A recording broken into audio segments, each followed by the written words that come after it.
tom loa sang ti hang lum kham na ka to hun chang san kal khat song so loa sa ong lum mon sa ka to zai su hi min phala ken sa sa ni lấy tung kim na ta chuang dây langin ke ong gum dây su nong hu ze ong hon pa sung đi sim mong chai lên con tung lung mon na hi hôm nay in gi bang hong khen non chang da loi lon ki no ze ta na na na te to hun chang kam sa te le na ngai re hong lung mo sa ka to zai su hi min phala ken sa sa ni lấy tung kim na cho se langin ke ong gum zai su nong hu ze hong hon pa sung ni sim mong chai le ton tung lung mon na hi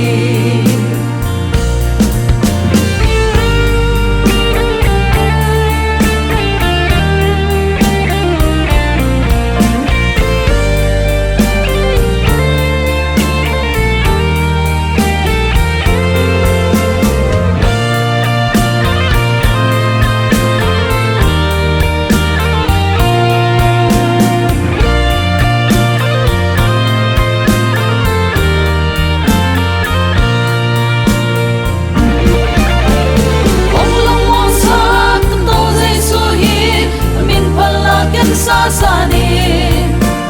lấy tung kim na ka chuang se langin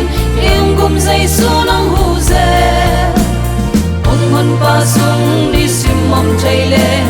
ton tung lung mon na hi ong lung mo sa tu zai su hi min phala ken sa sa ni